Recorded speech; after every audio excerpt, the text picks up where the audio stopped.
Sir दूसरा bell jurisprudence और एक एफआईआर। कई बार ये समझा जाता है सोसाइटी में कि और पुलिस भी उसी तरीके से काम करती है कि एफआईआर जो है वो फर्स्ट इन्फॉर्मेशन रिपोर्ट होती है और पुलिस उसको इस तरीके से टेकअप करती है कि यही लास्ट इन्फॉर्मेशन रिपोर्ट है। और दूसरा जो बेल जूरिस्प्रूडेंस है कि मतलब बेल तो आज के दिन क्यों नहीं मिलनी चाहिए सबको। और आप देखिए, आपके भी यही ओपिनियन है उस पे। एफआईआर का पर्पज इज ओनली रिकॉर्डिंग। हम्म 9 जजेस कॉन्स्टिट्यूशन बेंच कहते हैं एफआईआर रिकॉर्ड करना, बट उसका ये मतलब नहीं है कि आप लोगों की आई ताई कर दो, उस पर तो इन्वेस्टिगेट करोगे ना। हम्म बेल का एक बड़ा पिक्यूलियर प्रॉब्लम हो गया है, यू नो। हमारे एक बेल इज द रूल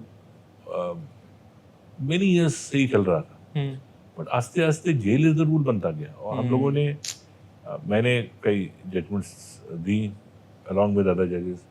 आज करंट चीफ जस्टिस जस्टिस गवाई हैं, उन्होंने बड़ी प्रोमिनेंटली इस बात को उठाया है पब्लिक डोमेन में कि भाई ये क्यों है।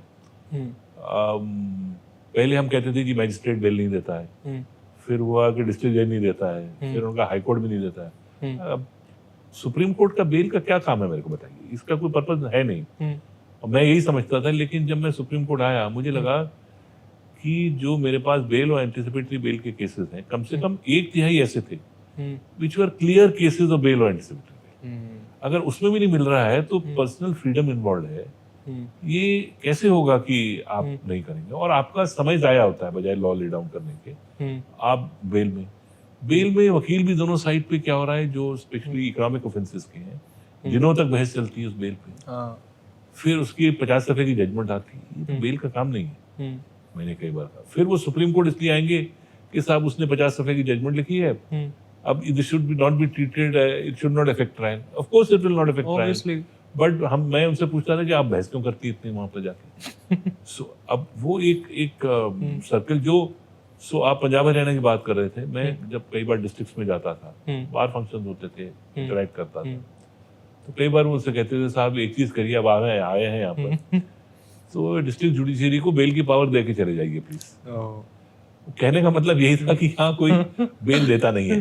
ठीक बात है। तो हम लोगों ने कई बार जुडिशियल अकेडमी में बाकी जगह मैंने बात करी और कहा कि अगर गलत बेल देना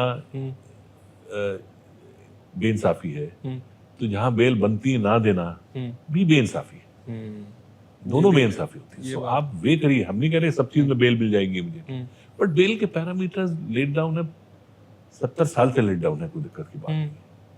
और खासतौर से पिछले 30-40 साल से तो बिल्कुल है। तो आप क्यों उससे घबराते क्यों हैं? आप ये समझते हैं कि नहीं कोई जना आपकी परफॉर्मेंस पे एडवर्स कमेंट करेगा। ऐसा नहीं है। अगर आप बेल नहीं देंगे सही जगह पे तो भी फिर एडवर्स कमेंट बनना चाहिए। वो भी है। तो मैं आई रिमेम्बर एक जुडिशियल ऑफिसर थे दिल्ली में, वो एक बार मेरे से मिलने आए, मेरे सुपरविजन में थे।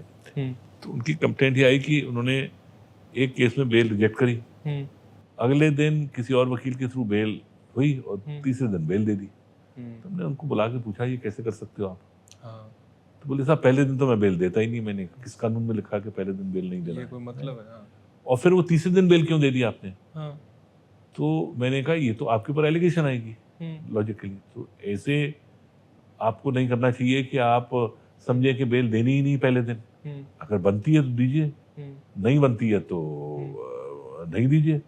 फिर उस दिन से तीसरे दिन में क्या हो गया जो बेल बन गई? 2 दिन में सस्पिशन आएगा। आई एम जस्ट गिविंग एक एग्जांपल दे रहा हूँ, एक थॉट फिलॉसफी का। He earn adverse report from me for this, but ये उसकी एक्सचेंज से ये लगा कि ये कहाँ की फिलॉसफी है। तो आज के दिन कई जगह ऐसा हुआ, हमने ले डाउन करे नॉर्म्स। एक यूपी के जुडिशियल ऑफिसर को तो मैंने जुडिशियल अकेडमी में भेज दिया। अच्छा, उसके बाद वो मैंने कहा इसकी ट्रेनिंग के लिए भेजो उसको 2 महीने के लिए, क्योंकि हमारे कहने के बावजूद भी अगर ये समझ नहीं रहा इस बात को तो he should go to the academy. फिर आई रिमेम्बर उसका कुछ एक एप्लीकेशन वकील साहब ने फाइल करी कि जी इसकी तो जुडिशियल ये एलिवेशन की कंसिडरेशन में आ रहा है। मेरे साथ शायद अमानुल्लाह खान साहब बैठे थे, वो तो और सख्ती से आ गए कि इसको तो कभी एलिवेशन होनी नहीं चाहिए, फिर वो विड्रॉ करके निकल गए।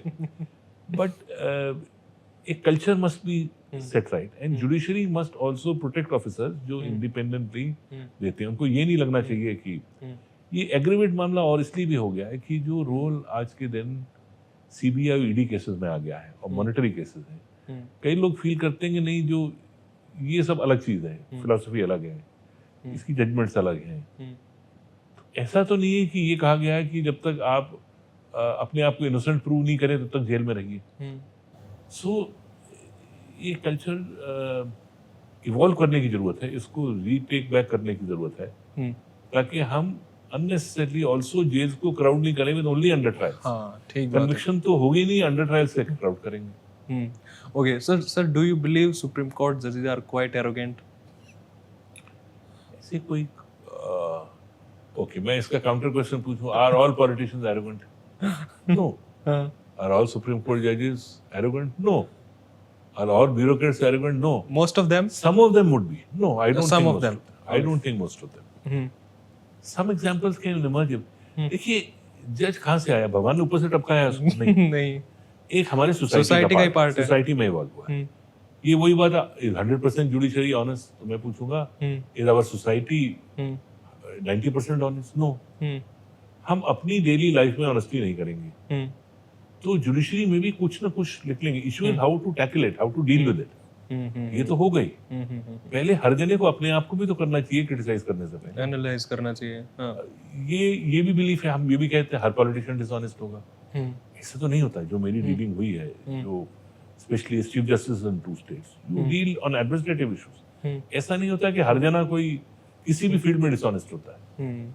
ना ये कि आप ट्रायल जजेस कहिए, हाँ there are problems as a society. I think we have a problem in our country of the integrity in many fields not being up to the standard. और ये चीज आज एक वर्ल्ड फिनोमेना होता जा रहा है हर तरीके से। देखिए, हम आज के दिन में द होल वर्ल्ड एक टर्बुलेंट टाइम से जा रही है, और हमारा देश भी उसी वर्ल्ड का पार्ट है। हाँ। तो जो एवरेज जो नोशंस होते हैं ऑनेस्टी के, डिसऑनेस्टी के, बहुत कुछ डाइल्यूट हो गए। ओके। ये एक प्रॉब्लम तो है, मैं नहीं कहूँगा कि प्रॉब्लम नहीं। ओके।